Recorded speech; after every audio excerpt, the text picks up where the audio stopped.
The Winter Moon Pack kneels before the throne, eyes wide with shock. The albino Omega they left to freeze in the wilderness now wears a crown of silver and ice. Marcus stares in disbelief as his rejected mate sits beside the Alpha King, her pale hand intertwined with his. One word from her lips could destroy them all. Before we dive in, comment where in the world you are watching from, and don't forget to click subscribe. The wind cut through Celeste's thin coat like 1,000 frozen knives, each gust reminding her that she had less than an hour before hypothermia would claim her completely. Her pale skin, nearly translucent in the fading twilight, had taken on a bluish tinge that she knew meant danger. Her white hair, so distinctive that it had marked her as different from birth, whipped around her face as she stumbled through the deepening snow. She had been walking for 2 days since the rejection, since Marcus Thornwood had looked at her with those cold amber eyes and spoken the words that had shattered whatever remained of her fragile existence. I reject you, Celeste Frostborn, as my mate and as a member of the Winter Moon Pack. Your bloodline is tainted, your appearance is an embarrassment, and your weakness is a liability we can no longer afford. The pack had watched in silence as she was stripped of her pack markings, given a single thin coat, and escorted to the border. Some had looked away in shame, others had watched with satisfaction, but none had spoken in her defense. Not even her own brother, who had turned his back when she reached for him, choosing pack loyalty over blood. So Celeste had walked into the wilderness alone, an albino Omega, with no survival skills and no destination, carrying nothing but the knowledge that she would likely die out here. The snowstorm had hit without warning 3 hours ago, transforming the forest from merely inhospitable to actively deadly. She had tried to find shelter, but everything was already buried under thick drifts, and the temperature was plummeting as darkness approached. Her fingers had gone numb first, then her toes, and now she could barely feel her legs as she forced them to keep moving through snow that reached her thighs. She knew she should stop, should try to dig into a snowbank and wait out the storm, but some stubborn part of her refused to simply lie down and die. If she was going to freeze to death in this God-forsaken wilderness, she would do it on her feet, moving forward, proving to no one but herself that she had fought until the very end. The sound reached her ears faintly at first, almost lost in the howling wind. A whimper, weak in pain, coming from somewhere to her left. Celeste stopped, her survival instincts warring with something deeper, something that had always gotten her into trouble. Compassion. Every rational thought screamed at her to keep moving, to conserve what little strength and body heat she had left. She was dying. She couldn't help anyone else when she couldn't even help herself. But the sound came again, more desperate this time, and Celeste found her feet turning toward it before her mind had finished processing the decision. She pushed through a dense thicket of snow-covered brambles, ignoring the way thorns caught at her coat and skin, following that pitiful sound through the white blur of the storm. What she found made her breath catch despite the cold, stealing the air from her lungs. There was a wolf lying in the snow, partially buried in a drift, its body shaking with violent tremors. It was massive, far larger than any normal wolf should be, which meant it had to be a shifter. Its fur was thick and beautiful, a mix of silver and white that would have been stunning in any other circumstance, but was now matted with ice and what looked like blood. The wolf's eyes opened as she approached, and Celeste felt something electric pass through her at the sight of them. They were the color of winter ice, pale blue with hints of silver, and they were filled with a pain and desperation that mirrored her own. The creature tried to lift its head but failed, collapsing back into the snow with another pitiful whimper. "You are going to get me killed," Celeste muttered, dropping to her knees beside the dying wolf. "We are both going to freeze to death now, instead of just me. Good job, idiot."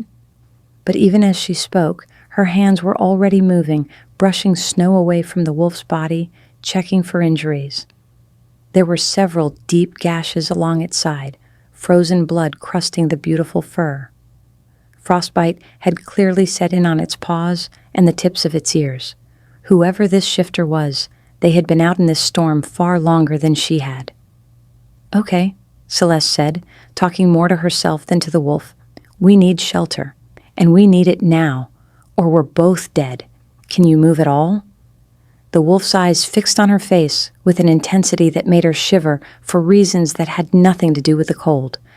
Slowly, painfully, it tried to stand, but its legs wouldn't support its weight.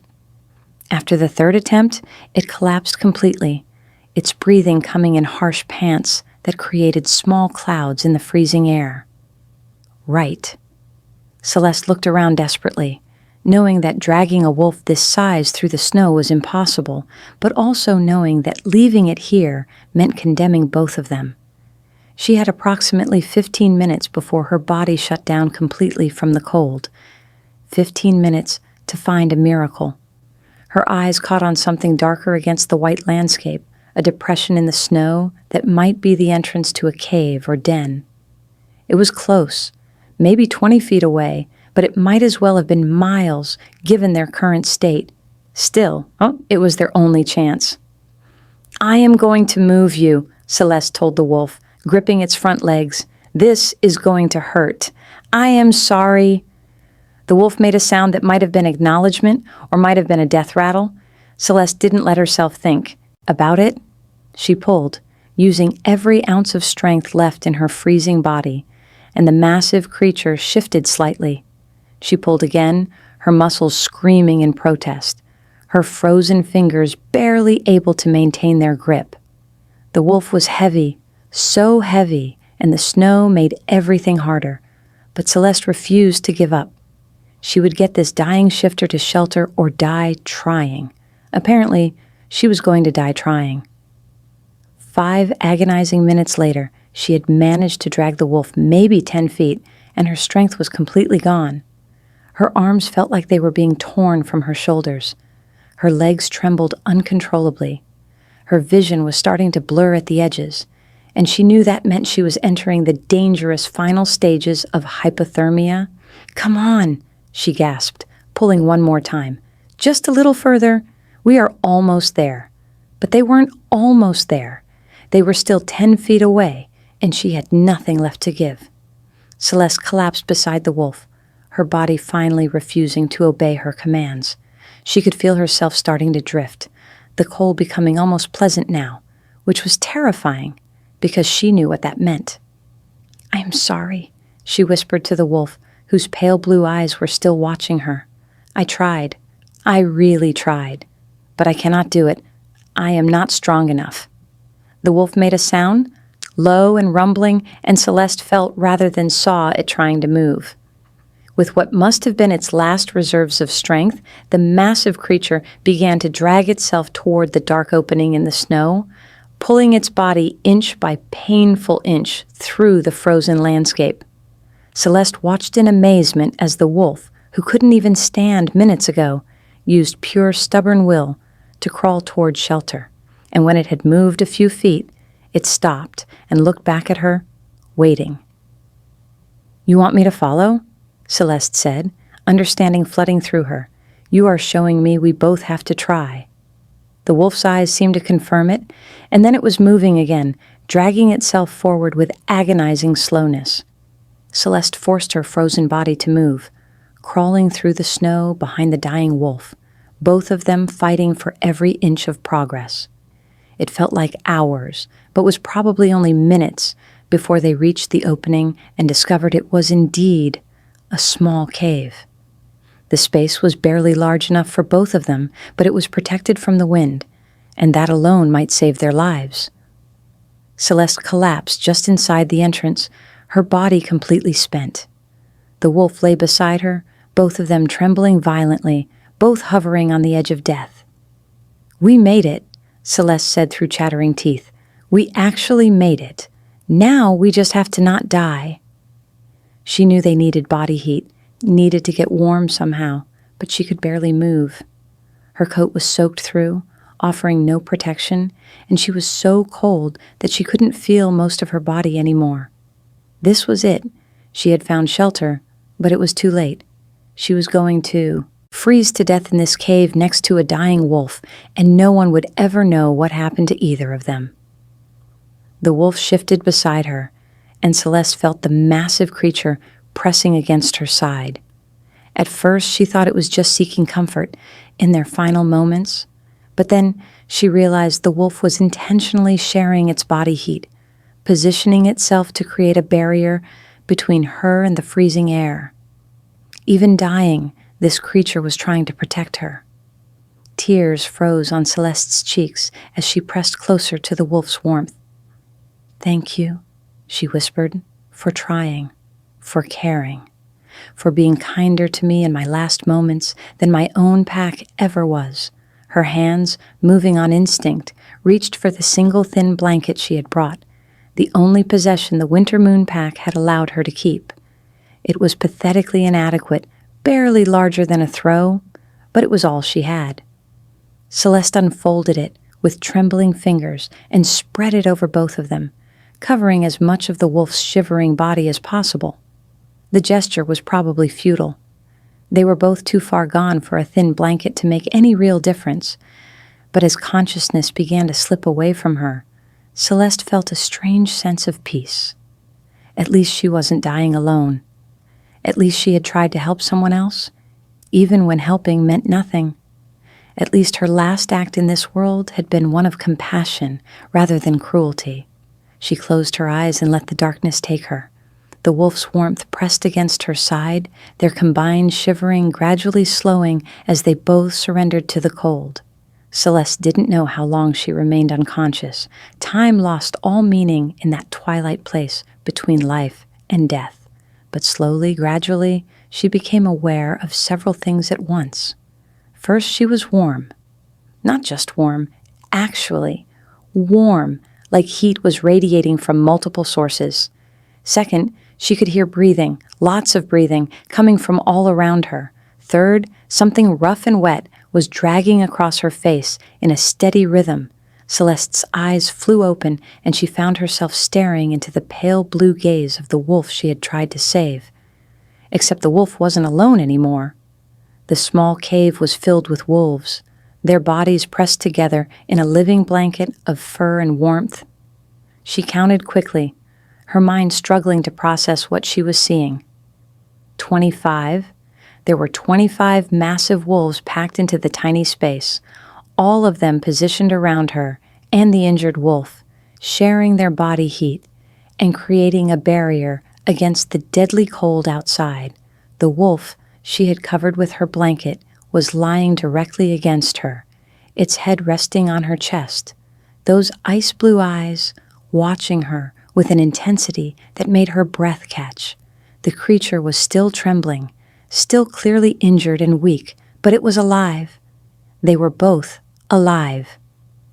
"You brought your pack," Celeste whispered, her voice rough from the cold.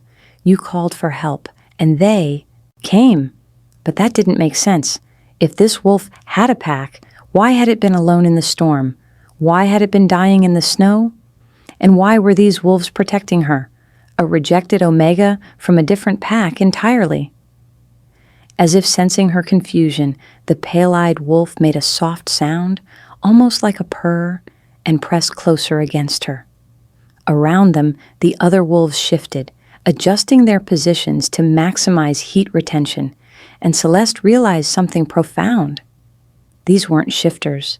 They were true wolves, wild ones, the kind that lived deep in the forests and avoided shifter packs entirely, the kind that were supposed to be dangerous and unpredictable, the kind that definitely were not supposed to risk their lives to save a dying albino Omega. "What are you?" Celeste asked the pale-eyed wolf, her hand moving to rest on its head. "Why would you do this?" The wolf closed its eyes and leaned into her touch, and Celeste felt something shift in her chest, something warm and electric and completely unexpected. It wasn't a pack bond, nothing like what she should have felt with the winter moon pack. It was deeper, older, more fundamental. She could sense the wolf's emotions, its gratitude and relief, and something else, something that felt almost like recognition. And beneath it all, two words echoed in her mind, in a voice that was neither human nor animal, but something in between. My mate. Celeste's breath caught in her throat. That was impossible.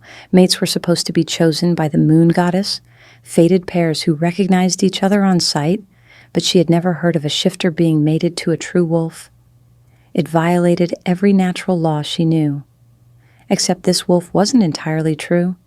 She could feel it now, could sense the shifter energy buried deep within the creature, suppressed or trapped somehow. This was a shifter who couldn't shift back, stuck in wolf form and slowly dying because of it. "You are trapped," Celeste said, understanding flooding through her. "Something happened to you, and you cannot shift back to human form. That is why you are dying in the snow. You have been stuck like this for too long." The wolf's eyes opened again, and there was such profound relief in them that Celeste felt tears building behind her own eyes. This creature had been suffering alone, unable to shift, unable to communicate with its pack or seek help, slowly freezing to death in the wilderness. And somehow, some way, it had recognized her as its mate, even in this form. "I do not know how to help you," Celeste admitted, her fingers gently stroking the wolf's fur. "I do not know anything about forced shifting, or how to break whatever is keeping you trapped. I am just a worthless albino omega who got rejected by her pack. I barely survived today myself." But even as she spoke, she could feel something stirring inside her, something that had been dormant her entire life. The pale-eyed wolf made another soft sound and shifted its position, pressing its forehead against hers in a gesture that felt ancient and significant. The moment their skin made contact, Celeste felt power flood through her body, raw and untamed and completely foreign. It wasn't her power, it was his, flowing through their connection, showing her exactly what he needed. He needed warmth? Yes, but more than that, he needed anchor. Something to tether his consciousness to reality, to give him the strength to force the shift that his battered body couldn't manage on its own. He needed his mate to call him home. But Celeste had never called anyone home. She had spent her entire life being rejected, pushed away, told she wasn't good enough. She didn't know how to be an anchor for anyone, let alone a dying shifter trapped in wolf form. Except maybe that was exactly why the moon goddess had chosen her for him. Maybe her entire life of rejection and loneliness had been preparing her for this moment, teaching her to understand what it felt like to be lost and desperate and in need of someone, anyone to care. "I see you," Celeste whispered, her hands cupping the wolf's massive head. "I see you trapped in suffering and fighting to survive. And I am here. I am right here, and I am not going anywhere. You are not alone anymore. Come home." The power surged between them, and Celeste felt the wolf's consciousness reaching desperately toward her voice, toward the connection forming between them. Around them, the 25 wild wolves began to howl, a chorus of sound that seemed to resonate with something primal and ancient. The pale-eyed wolf's body began to shimmer, and Celeste felt the shift beginning, felt the massive surge of energy required to transform a trapped shifter back to human form. It was agonizing. She could feel every moment of his pain through their bond, could sense how much strength it was taking for his battered body to make the change. But she held on, kept calling to him, kept being the anchor he needed. And slowly, impossibly, the wolf began to transform. The shift took longer than it should have, the process clearly difficult for someone who had been trapped for so long.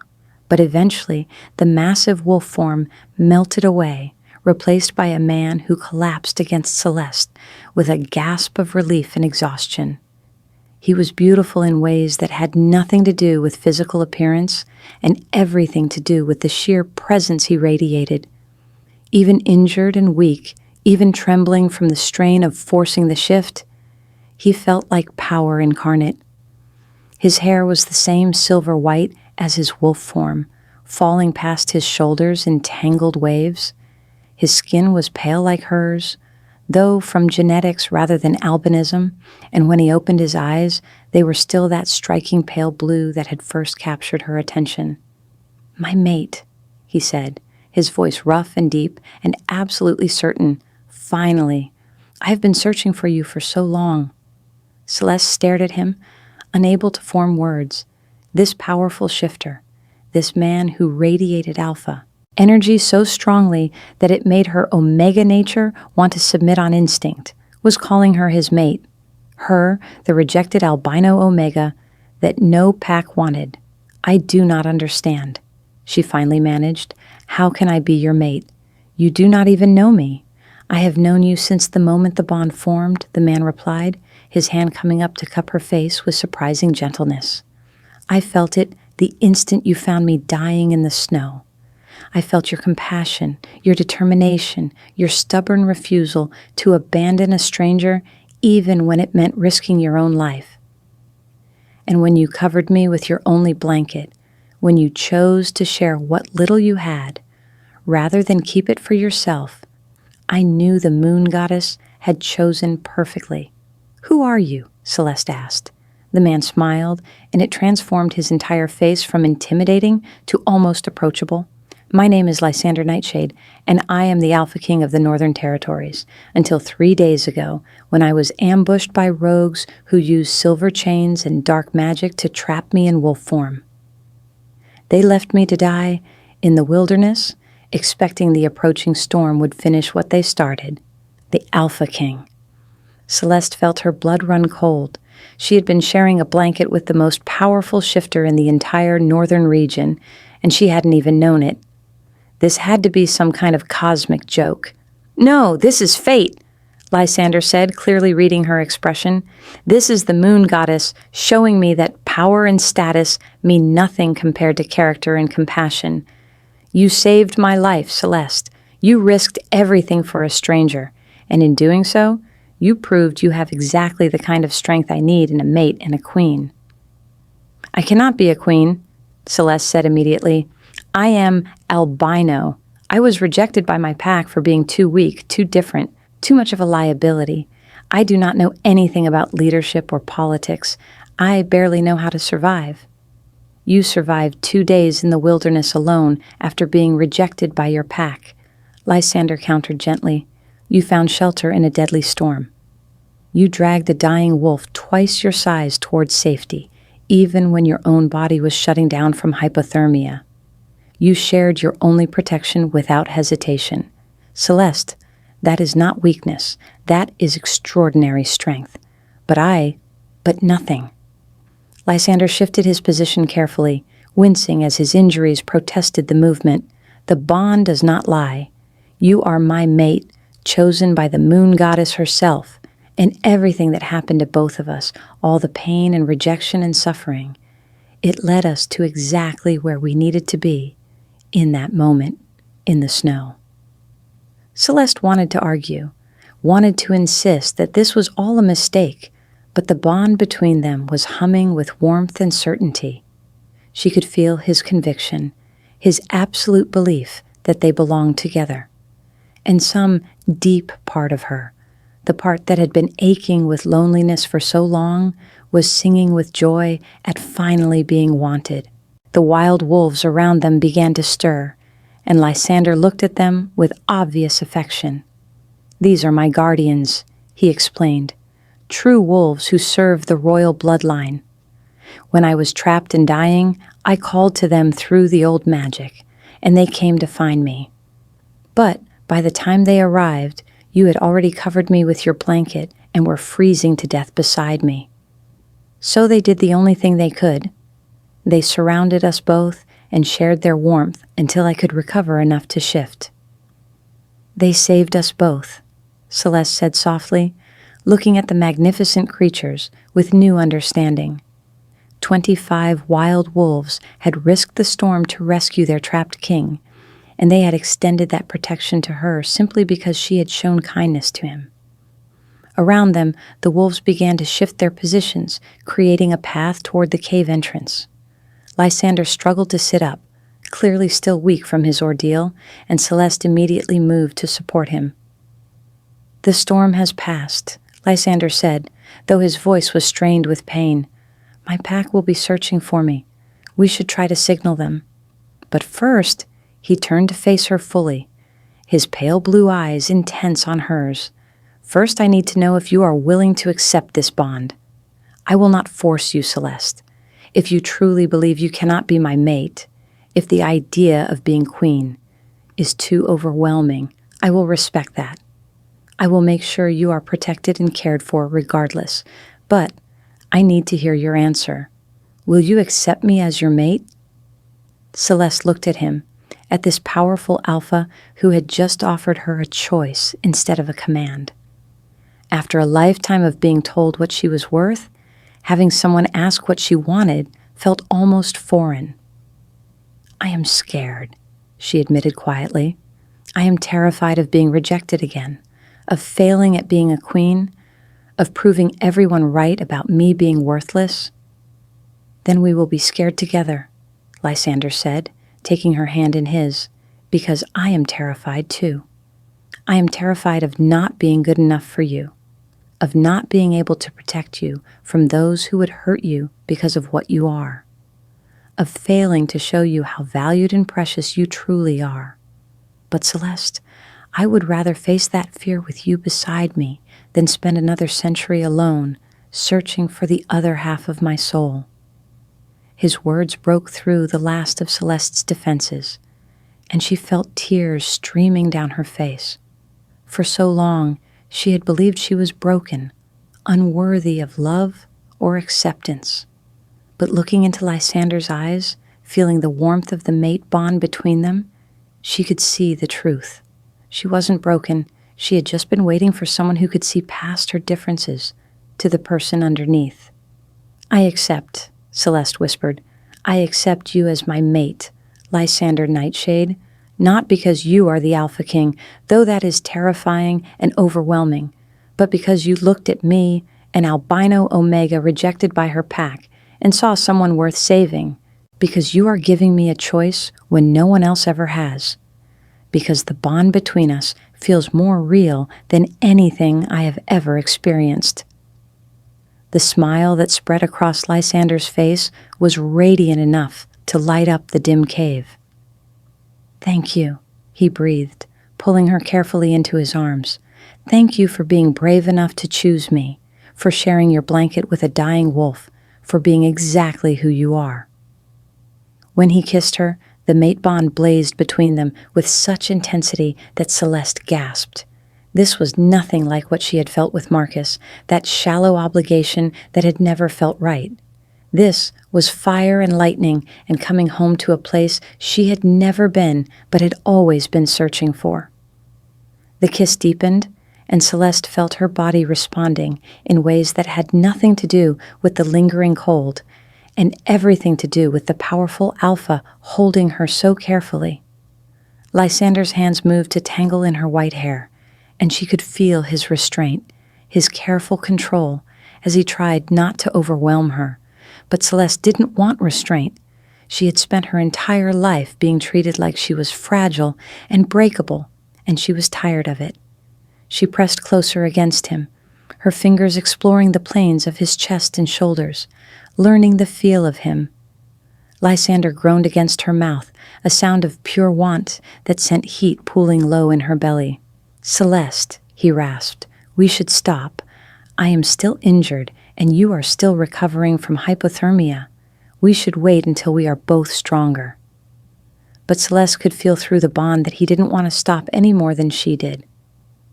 She could sense his desire, hot and intense and barely restrained, matching the ache building inside her own body. "I do not want to wait," she said boldly, surprising herself with her own courage. "I have waited my entire life to feel wanted, to feel valued, to feel like I matter to someone. Please, Lysander, make me yours." Show me what it means to be truly chosen." The last thread of Lysander's control snapped, and suddenly he was kissing her with an intensity that stole her breath. His hands were everywhere, exploring her body through her clothes, mapping every curve and hollow, like he was memorizing her by touch. Celeste kissed him back desperately, her own hands sliding beneath his torn shirt to feel the heat of his skin. Around them, the wild wolves quietly exited the cave, giving their king and his new mate privacy for what was about to happen. Celeste barely registered their departure, too focused on the way Lysander was slowly removing her wet coat and clothes, his touches reverent and gentle despite the passion burning in his eyes. "You are so beautiful," he murmured against her skin, pressing kisses along her throat and collarbone. "So perfect, so precious. I cannot believe the moon goddess gifted me with you." His words undid something in Celeste's chest, and she found herself crying, even as heat built between them. For so long she had believed her albinism made her ugly, that her pale skin and white hair were marks of shame. But Lysander looked at her like she was the most beautiful thing he had ever seen, his hands and mouth worshipping every inch of exposed skin. When he finally pushed her back against the cave floor, positioning himself between her thighs, Celeste felt anticipation coiling tight in her belly. She could see his arousal clearly, impressive and demanding against his stomach, and she felt a moment of nervousness at the sheer size of him. Lysander must have sensed her hesitation because he paused, his hand cupping her face gently. "We can stop," he said, though it clearly cost him to make the offer. "I do not want to hurt you, Celeste. We have all the time in the world." But Celeste shook her head, her hands gripping his shoulders. "I want this. I want you. I am just nervous because I have never done this before." Lysander's eyes widened with surprise and something that looked like possessive satisfaction. "You are untouched?" "Yes," Celeste admitted, feeling her cheeks heat despite everything. "Marcus never wanted me enough to complete the bond, and after the rejection, I thought I would die alone in the wilderness. I never imagined I would find my true mate." "Then I will make this perfect for you," Lysander promised, his voice rough with emotion and desire. "I will make you feel cherished and wanted and absolutely adored, my beautiful mate." He kissed her deeply as his hand slid between her thighs, fingers finding her slick heat and stroking gently. Celeste gasped at the sensation, her hips lifting instinctively toward his touch. Lysander took his time, building her pleasure with patient skill, his fingers circling and teasing until she was writhing beneath him, desperate for more. When his mouth replaced his fingers, trailing hot kisses down her body before settling between her thighs, Celeste cried out in shock and pleasure. His tongue was wicked and skilled, exploring her most intimate places with a thoroughness that had her trembling. He found the sensitive pearl at her apex and sucked it gently between his lips, and Celeste felt her entire body go rigid with overwhelming sensation. "Lysander," she gasped, her hands fisting in his silver hair. "I cannot. It is too much. I do not too much," he murmured against her heated skin. "Perfect. You taste perfect, my sweet mate. Let me worship every inch of you." He slid 2 fingers inside her while his mouth continued its devastation, and Celeste felt pressure building low in her belly, something intense and frightening and absolutely incredible. She had never felt anything like this before, had never imagined her body was capable of such pleasure. When Lysander added a 3rd finger, stretching her carefully while his tongue worked relentlessly, she shattered completely, her release crashing through her in waves so intense that she screamed his name. Lysander gentled her through it, his touches becoming soothing rather than demanding, helping her come down from the incredible high. When Celeste could finally think again, she found him watching her with eyes that blazed with barely restrained hunger. "That was incredible," she breathed, her body still trembling with aftershocks. I never knew it could feel like that." "That was just the beginning," Lysander promised, positioning himself between her thighs. His impressive length pressed against her entrance, hot and demanding, and Celeste felt a flutter of nervousness mixed with anticipation. "Are you ready for me, my beautiful mate? Are you ready to be claimed completely?" "Yes," Celeste whispered, her legs wrapping around his hips in invitation. "Please, Lysander. I need you inside me. I need to feel you everywhere." He pushed forward slowly, carefully, giving her body time to adjust to his size. There was pressure and a moment of sharp discomfort as he breached her barrier, and then he was filling her completely, stretching her in ways that felt both overwhelming and absolutely perfect. Lysander held still, his entire body trembling with the effort of restraining himself, waiting for her to adjust. "You feel incredible," he rasped, his forehead pressed against hers, so tight, so perfect around me. "Are you all right? Should I move?" "Please move," Celeste begged, her body already craving more despite the initial discomfort. "I need more. I need all of you." He withdrew slowly and thrust back in, setting a gentle rhythm that had Celeste moaning with pleasure. Each stroke sent sparks of sensation through her body, the initial discomfort fading rapidly as her body adjusted to accommodate him.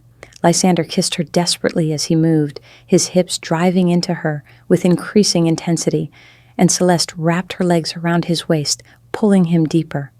The angle changed, and suddenly he was hitting a spot inside her that made stars explode behind her eyes. "There!" Celeste cried out, her nails digging into his shoulders.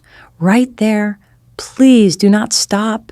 Lysander growled with satisfaction, his thrusts becoming harder and faster, each one striking that perfect spot that had her climbing toward another peak. His hands slid between their bodies, fingers finding her sensitive pearl and circling it with exactly the right pressure. "Come for me," he commanded, his voice rough with need. "I want to feel you come apart around me, want to feel your body claiming mine." The combination of his words and his relentless thrusts sent Celeste over the edge again, pleasure crashing through her even more intensely than before. Her body clamped down around him, pulsing with her release, and she felt Lysander go rigid above her, his own completion overwhelming him as he spilled deep inside her with a roar of satisfaction. They collapsed together, both gasping for breath, their bodies still intimately connected. Celeste felt tears streaming down her face, but they were tears of joy and relief and overwhelming emotion. For the first time in her life, she felt complete, whole, truly wanted. Lysander gathered her close, pressing gentle kisses to her face and hair. "My mate," he murmured reverently. "My queen, my everything." Celeste smiled against his chest, feeling the mate bond blazing between them, warm and permanent and absolutely perfect. She had walked into a snowstorm expecting to die alone and rejected. Instead, she had found her destined mate, saved a king's life, and been chosen by 25 wolves who had literally surrounded her with protection and warmth. The moon goddess worked in mysterious ways indeed. As they lay there recovering, wrapped in each other's arms with the thin blanket covering them both, Celeste heard sounds from outside the cave. Voices calling, searching, getting closer. Lysander's pack had found them. "My people are here," Lysander said softly, though he made no move to release her. "They have been searching for me since the ambush, but before we face them, before we deal with everything that comes next, I need you to know something important." Celeste looked up at him, her fingers tracing patterns on his chest. "What is it?" "You saved my life in that snow," Lysander continued, his pale blue eyes intense on hers. "But more than that, you saved me from a century of loneliness and searching. You gave me hope when I had nearly given up on ever finding my mate, and I promise you, Celeste Frostborn, that I will spend every day of our lives together making sure you know how valued and precious you are. No one will ever make you feel unwanted or broken again. I will not allow it." The fierce protectiveness in his voice made Celeste's heart swell with emotion. "I believe you," she whispered, "and I promise to stand beside you, to learn what it means to be queen, to prove that compassion is not weakness, but the greatest strength we can possess." The sounds outside grew louder, and Lysander reluctantly helped Celeste dress in her still damp clothes before pulling on his own torn garments. When they emerged from the cave together, hand in hand, they were greeted by the sight of dozens of wolves in both human and animal form, all staring at their missing king with expressions of relief and joy. "Your Majesty," a tall woman with dark hair exclaimed, rushing forward, "thank the goddess you are alive. We have been searching for 3 days. Who did this to you? Where have you been?" Lysander's hand tightened around Celeste's, anchoring her to his side as he addressed his people. "I was ambushed by rogues using dark magic and silver chains. They trapped me in wolf form and left me to die in the storm. I would have died if not for this remarkable Omega, who found me freezing in the snow and shared her only blanket to keep me warm. 25 wild wolves heard my call and came to our aid, surrounding us with their warmth until I could recover enough to shift." Every eye turned to Celeste, and she felt herself shrinking under the weight of so much attention. These were powerful shifters, alphas and betas, who served the king directly, and they were all staring at her pale skin and white hair with expressions ranging from curiosity to suspicion. But Lysander's voice cut through any potential judgment. "This is Celeste Frostborn," he announced with absolute authority. "My true mate, chosen by the moon goddess herself. She saved my life when she was dying herself, showed compassion to a stranger when her own pack had just rejected and exiled her. And she is the future queen of the Northern Territories. I will not tolerate any disrespect toward her." The clearing fell silent, and then slowly, one by one, every wolf present dropped to one knee in a gesture of respect and submission. The dark-haired woman who had spoken first smiled warmly at Celeste. "Welcome home, my queen. We are honored to serve you."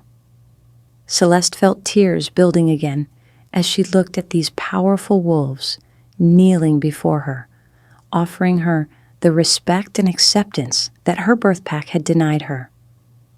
Lysander squeezed her hand gently, his support and love flowing through their bond. "You are home now," he murmured for her ears alone. "You are valued, you are wanted, and you are exactly where you belong."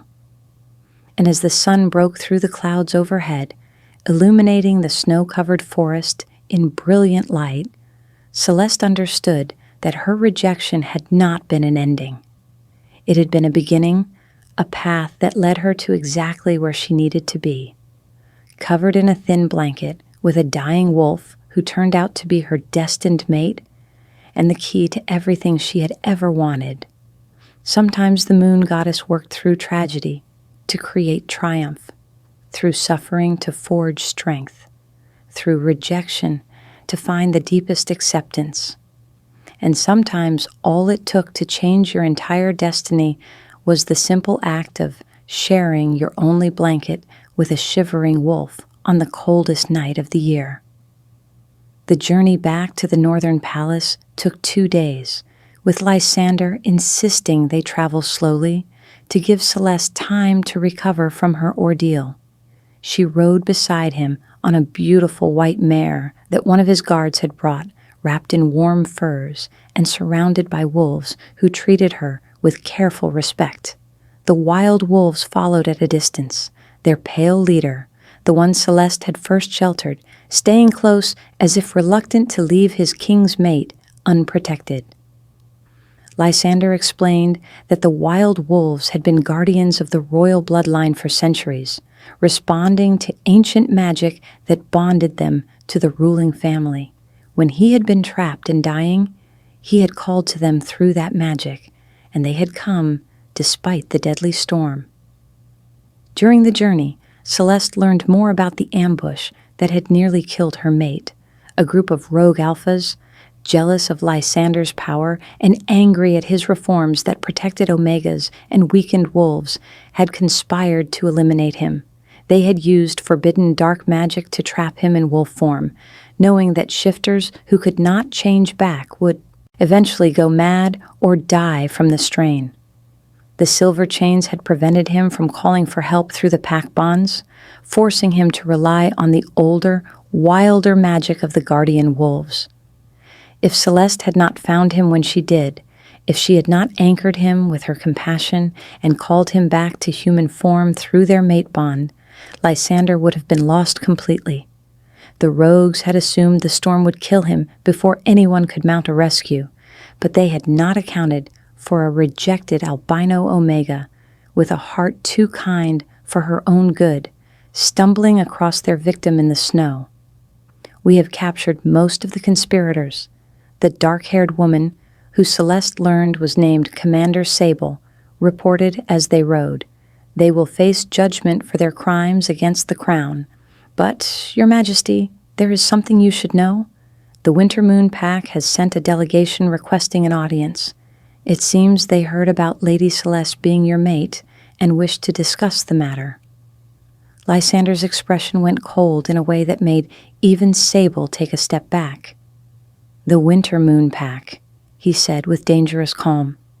The pack that rejected my mate, exiled her into a deadly wilderness with nothing but a thin coat and a blanket, and left her to freeze to death alone. That Winter Moon Pack wants to discuss matters with me. His tone suggested the discussion would not go well for them.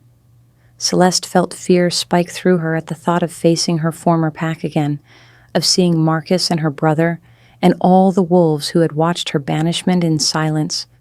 But Lysander must have sensed her distress because he immediately reached for her hand, his thumb stroking soothingly over her knuckles.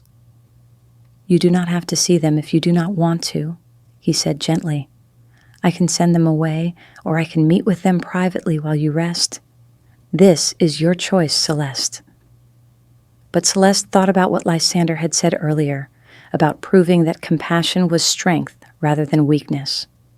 If she hid from her former pack, if she let fear control her, she would be proving them right about her being too weak to handle difficult situations. "I want to be there," she said, her voice stronger than she felt. "I want them to see what I have become, to understand that their rejection was not the end of my story, but the beginning of something greater. And I want them to know that the worthless albino omega they threw away is now their queen." Lysander's smile was fierce and proud. "That is my brave mate."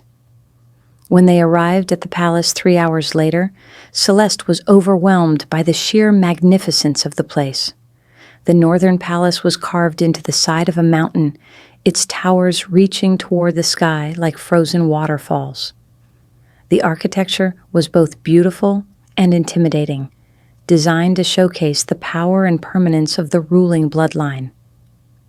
Palace staff lined the entrance, all bowing deeply as Lysander and Celeste passed. Word of their king's return and his miraculous rescue by his true mate had clearly spread, and the wolves looked at Celeste with awe rather than the disgust she was used to seeing. "Your chambers have been prepared, my queen," a kind-faced older woman said with a warm smile. "Healers are standing by to examine both you and His Majesty, and the kitchens have prepared a feast to celebrate your safe return." Celeste felt overwhelmed by the care and attention, so different from the cold indifference of her birth pack. Lysander must have sensed it, because he pulled her close, his arm around her waist, anchoring her. "Thank you, Elena," he said to the older woman. "Please have the Winter Moon delegation brought to the throne room in 1 hour. The Queen and I will see them after we have rested and been examined by the healers." Elena's eyes widened slightly at the mention of the Winter Moon Pack, but she simply bowed and hurried off to make arrangements. Lysander led Celeste through corridors of polished stone and up a winding staircase to a suite of rooms that were larger and more luxurious than anywhere she had ever been.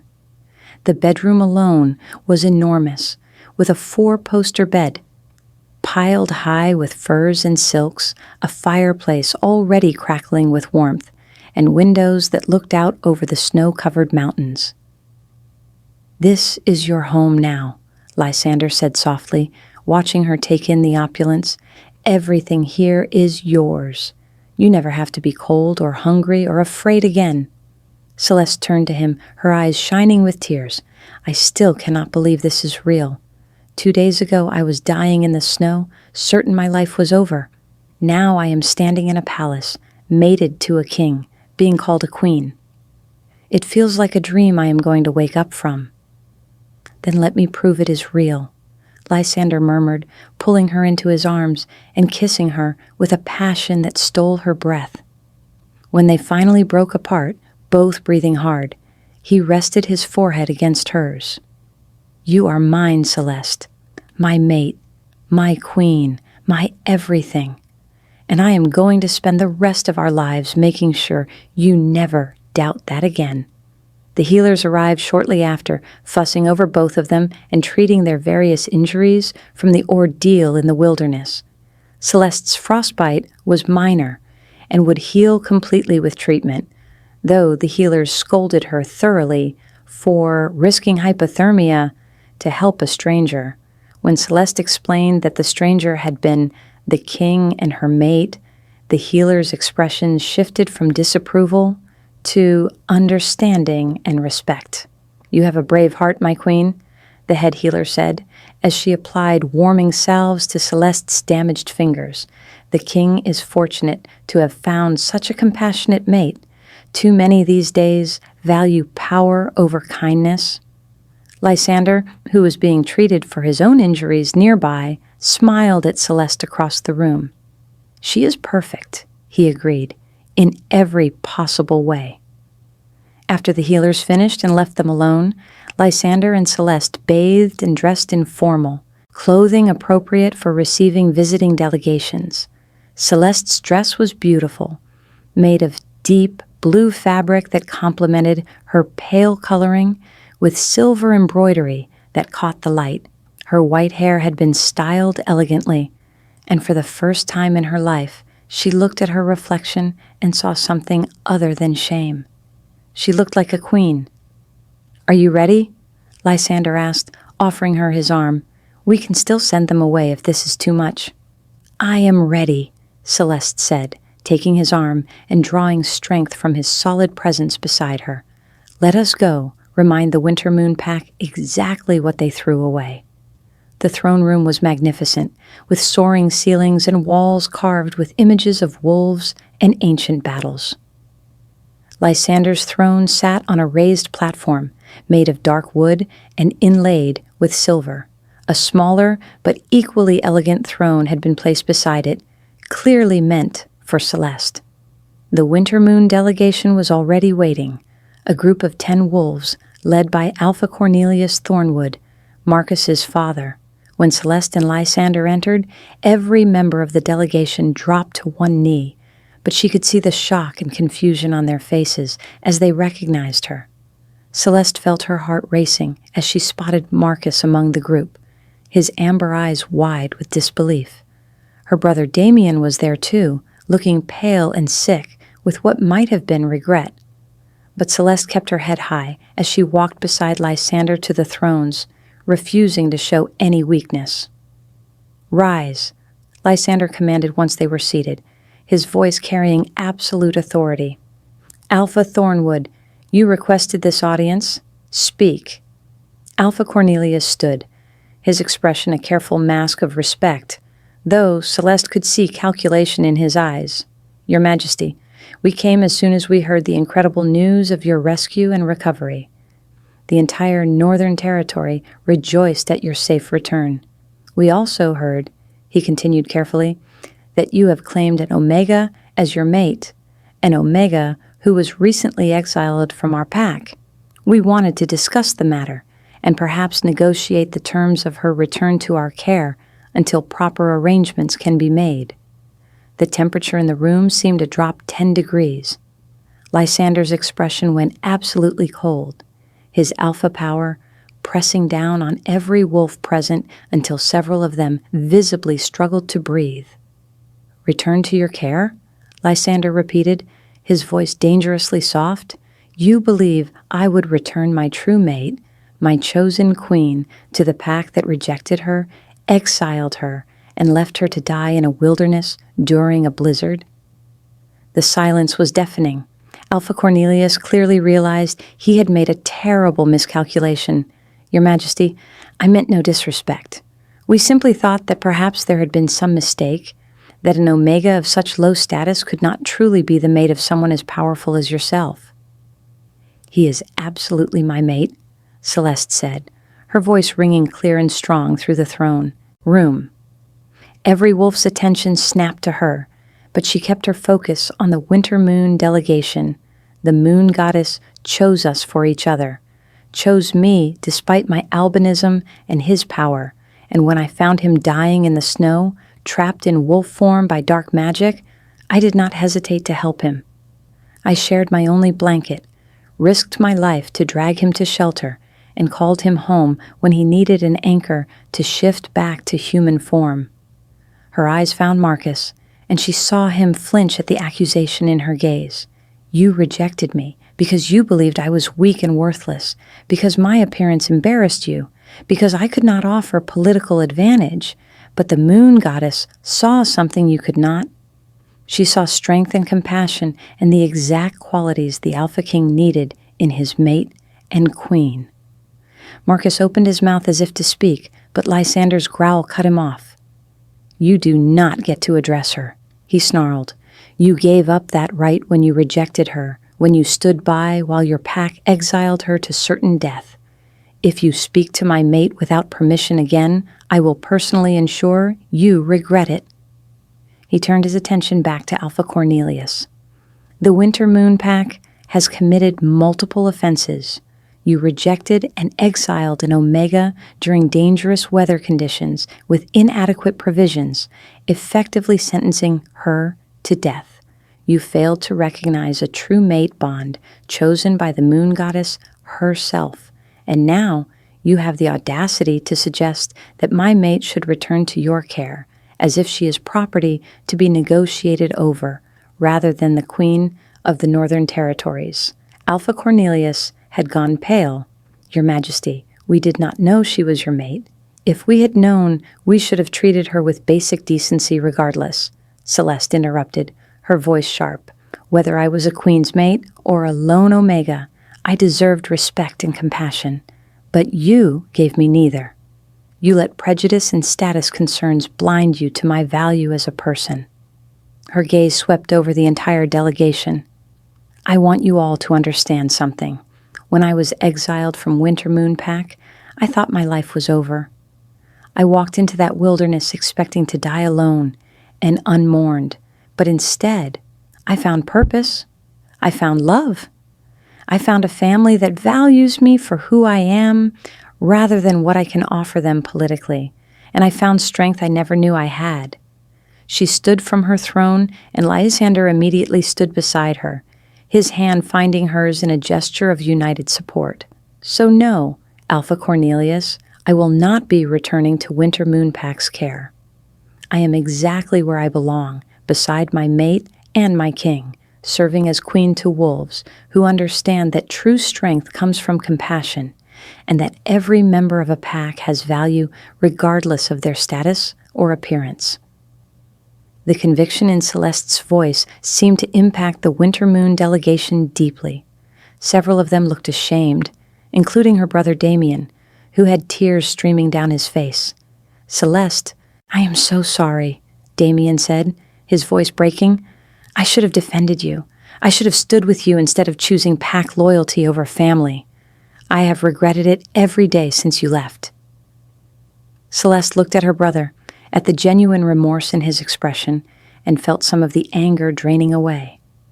She was still hurt by his betrayal, but she was also discovering that being queen meant having the power to show mercy as well as justice. "I forgive you, Damien," she said quietly, "but I will not forget. You taught me an important lesson about who truly has my back when things get difficult." Lysander's hand squeezed hers gently, his silent support giving her the strength to continue. As for the Winter Moon Pack as a whole, Celeste said, turning back to Alpha Cornelius, I will not seek revenge for what was done to me, but I will expect changes.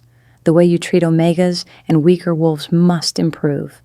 No one should be exiled to die simply because they do not meet arbitrary standards of strength or appearance. Alpha Cornelius bowed deeply. It will be done, my queen. The Winter Moon Pack will implement reforms immediately to ensure no Omega or weaker wolf is ever mistreated again. Good, Lysander said, his voice still carrying an edge of warning, because if I hear of any pack in my territory treating their members the way Winter Moon treated Celeste, there will be severe consequences. The safety and dignity of every wolf, regardless of status, is not optional. It is law.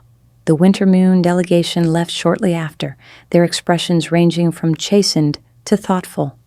Marcus lingered for a moment, clearly wanting to say something to Celeste, but Lysander's warning growl made him think better of it.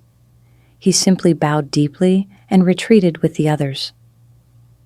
When they were alone again, Lysander pulled Celeste into his arms and held her tightly. You were magnificent, he murmured against her hair. The way you stood up to them, the way you demanded respect while still showing mercy. You are going to be an extraordinary queen, my love. Celeste rested her head against his chest, feeling the steady beat of his heart beneath her cheek. I was terrified the entire time, she admitted, but then I remembered what you said about compassion being strength, and I knew I could not let them make me feel small again. They do not get to define my worth anymore. Only I get to do that, and I choose to believe I am valuable. I am strong, and I am exactly where I am meant to be. Lysander kissed the top of her head. You are all of that and more. Come, let us go to our chambers. I want to spend the rest of this day showing my brave, beautiful mate exactly how precious she is to me. As they walked through the palace corridors, hand in hand, Celeste reflected on the incredible journey that had brought her to this moment. She had been rejected, exiled, left to die. But she had survived, more than survived. She had found her true purpose and her true mate in the most unexpected way possible. That night, as they returned to their chambers after the audience with the Winter Moon delegation, Lysander closed the door behind them and pulled Celeste into his arms with an urgency that made her breath catch. The confrontation with her former pack had clearly affected him deeply, reminding him how close he had come to losing her before they ever met. I need you, he said roughly, his hands already working at the fastenings of her formal dress. I need to feel you, to remind myself that you are here and safe and mine. Celeste helped him remove her clothing, her own need rising to match his. The way he looked at her, like she was the most precious thing in his world, made heat pool low in her belly. When they were both finally bare, Lysander lifted her easily and carried her to the massive bed, laying her down on the soft furs with a reverence that made tears prick at her eyes. You are so beautiful, he murmured, his hands skimming over her pale skin. Every inch of you, every mark, every difference that made your pack reject you. To me, you are perfect.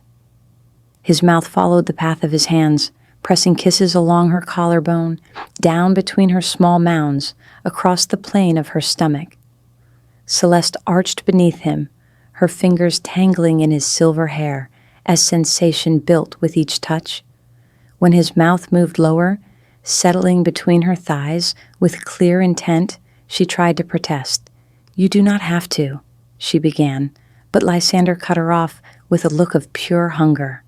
I want to, he said firmly. I want to taste you, to make you fall apart on my tongue, to show you exactly how much I worship every part of you. His tongue found her slick heat, and Celeste cried out at the intense pleasure of it. He explored her thoroughly, his tongue circling her sensitive pearl before dipping lower to taste her essence. When he sucked her swollen bud between his lips while sliding 2 fingers deep inside her, Celeste felt her entire body go rigid with overwhelming sensation. "Lysander," she gasped, her hips lifting off the bed. "I cannot. It is too much. Not too much," he promised against her heated flesh. "Never too much. Let go for me, my beautiful mate. Come on, my tongue." He added a 3rd finger, stretching her deliciously, and increased the pressure of his mouth on her most sensitive spot. That was all it took to send Celeste flying over the edge, her release crashing through her with such intensity that she screamed his name, her body convulsing with wave after wave of pleasure. Lysander gentled her through it, his touches becoming soothing as he helped her come down from the incredible high. When Celeste could finally breathe again, she found him watching her, with eyes that blazed with barely restrained need. "That was incredible," she breathed. "But now, I need you inside me. I need to feel you claiming me completely." Lysander moved over her, positioning his impressive length at her entrance. Even though they had already joined once before in the cave, Celeste still felt a flutter of nervous anticipation at his size. But when he pushed forward, slowly filling her inch by inch, there was only pleasure and a sense of perfect rightness. "You feel amazing," Lysander groaned as he bottomed out inside her. "So tight and hot and perfect around me. I will never get enough of this, of you." He began to move, his thrusts slow and deep, each one striking places inside her that made Celeste moan with pleasure. She wrapped her legs around his waist, changing the angle so he could go even deeper, and they both groaned at the increased sensation. "Faster," Celeste begged, her nails raking down his back. "Harder." "Oh, I need more, Lysander. I need all of you." He increased his pace, his hips driving into her with powerful strokes that had the bed shaking beneath them. The sound of skin meeting skin filled the room, mixed with their gasps and moans of pleasure. Lysander's hand slid between their bodies, his thumb finding her swollen pearl and circling it with perfect pressure. "I want to feel you come around me," he rasped, his voice rough with need. "I want to feel your body claiming mine as I claim yours. Come for me, Celeste. Let me feel it." The combination of his relentless thrusts and the pressure on her most sensitive spot sent Celeste hurtling toward another peak. When he angled his hips just right, striking that perfect spot deep inside her, she shattered completely, her body clamping down around him as waves of pleasure crashed through her. Lysander followed her over the edge with a roar, his body going rigid as he spilled deep inside her, marking her as his in the most primal way possible. They collapsed together, both gasping for breath, their bodies slick with sweat and trembling with aftershocks. Celeste felt completely boneless, utterly sated, and absolutely cherished. Lysander rolled them so she was sprawled across his chest, his arms wrapped securely around her. "I love you," he said softly, pressing a kiss to her white hair. "I know we have not known each other long, but I love you, Celeste. Not just because you are my mate, but because of who you are. Your kindness, your courage, your refusal to let the world make you hard or cruel, despite everything you have endured. You are extraordinary." Celeste felt tears streaming down her face as she looked up at him. "I love you too," she whispered. "I did not think I could love anyone after the rejection, after believing I was broken and unworthy. But you showed me that love is not about being perfect. It is about being seen and valued for exactly who you are." They made love twice more that night, each time slower and more tender than the last, learning each other's bodies and discovering what brought the most pleasure. Lysander taught Celeste how to ride him, guiding her hips as she took control and set the pace, and the feeling of power that came from watching his face contort with pleasure beneath her was intoxicating. In the early hours of the morning, as they finally lay sated and exhausted in each other's arms, Lysander told her more about what it would mean to be queen. There will be challenges, he admitted, his fingers tracing idle patterns on her bare shoulder. Not all the packs will accept you immediately. Some will see your albinism as a weakness, your omega status as proof that I should have chosen someone stronger. And there will be those who resent the reforms we are going to implement to protect weaker wolves and omegas.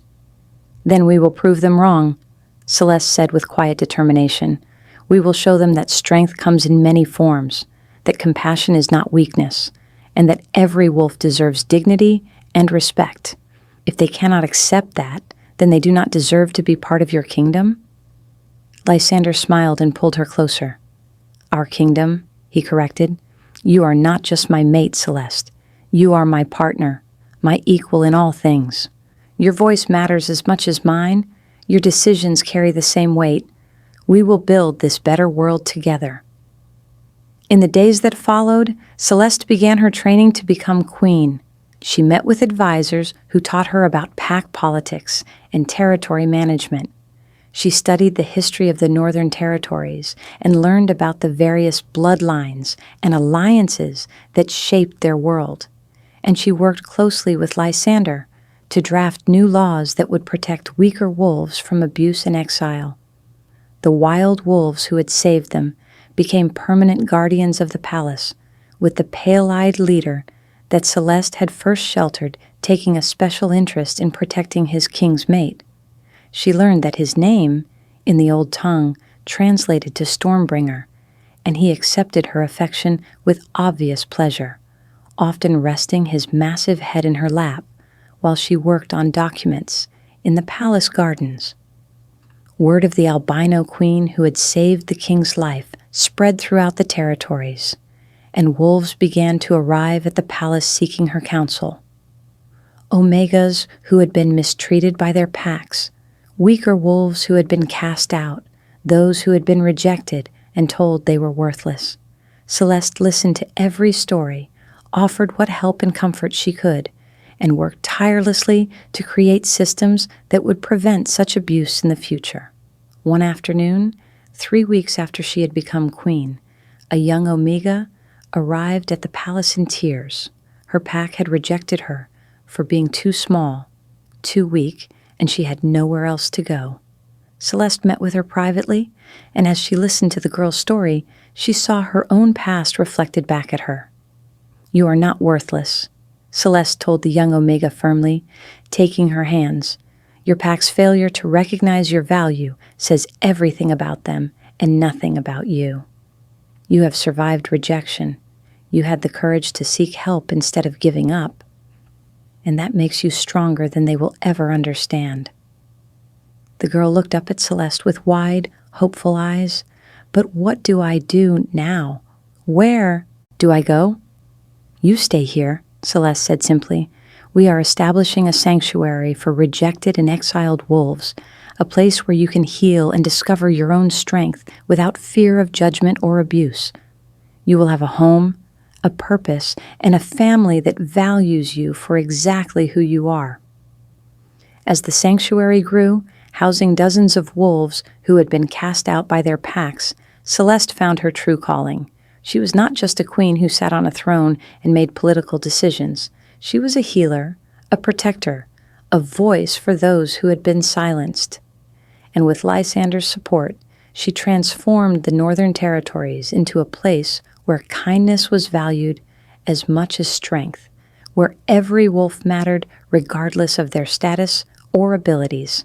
6 months after their mating, on the night of the winter solstice, Lysander and Celeste stood before the entire kingdom to formalize their bond in a public ceremony. Thousands of wolves gathered to witness their alpha king claim his albino mate as his eternal queen, and the celebration lasted for 3 days. As Celeste stood beside Lysander, wearing a crown of silver and ice that caught the moonlight and made her white hair gleam like starlight, she thought about the scared, rejected Omega who had stumbled through a blizzard expecting to die. That girl seemed like a stranger now, someone from another lifetime. I have something to tell you, Celeste whispered to Lysander as they danced at the celebration, her hand resting over her stomach where she could feel the tiny spark of new life growing. The healers confirmed it this morning. We are going to have a pup. Lysander's eyes widened with shock and joy, and he lifted her off her feet, spinning her around as wolves cheered and howled their approval. A pup, he breathed, his hand covering hers over her still flat stomach. Our child, the future of our kingdom. Celeste smiled up at him, her heart so full of love and happiness that she thought it might burst. A child who will be taught that compassion is strength, that every life has value, and that the greatest power comes not from domination, but from lifting others up. Just like their mother taught me, Lysander agreed, kissing her deeply, as the crowd erupted in celebration around them. Years later, when their daughter was born with the same pale skin and white hair as her mother, Celeste held the tiny pup close and whispered promises into her soft baby fur. You will never be made to feel ashamed of how you look. You will never be told you are worthless or weak. You will grow up knowing you are loved and valued and powerful in ways that have nothing to do with physical strength. And when you are old enough, I will tell you the story of how your mother covered a shivering wolf with her only blanket, and by dawn, 25 wolves stood guard at her cave. I will teach you that small acts of kindness can change the entire world, that compassion is the greatest magic we possess, and that sometimes the most unlikely. People are exactly the ones who are needed most. The baby made a small sound and nuzzled closer to Celeste's chest, and in that moment, Celeste understood that her journey from rejected Omega to beloved Queen was never just about her own transformation. It was about creating a world where her daughter and every pup like her would never have to experience the pain of rejection, would never have to prove their worth to anyone, would grow up knowing they were valued simply for being themselves. And that, Celeste thought as Lysander joined them, wrapping his arms around both his girls, that was the greatest legacy she could leave behind.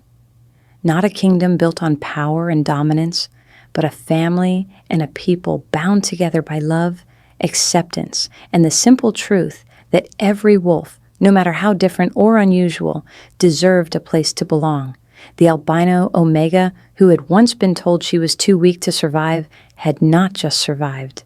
She had thrived, transformed an entire kingdom, and proven that sometimes the greatest strength comes from the gentlest hearts. And it all started with one simple act of compassion on the coldest night of the year, when she chose to share her only blanket with a dying wolf in the snow.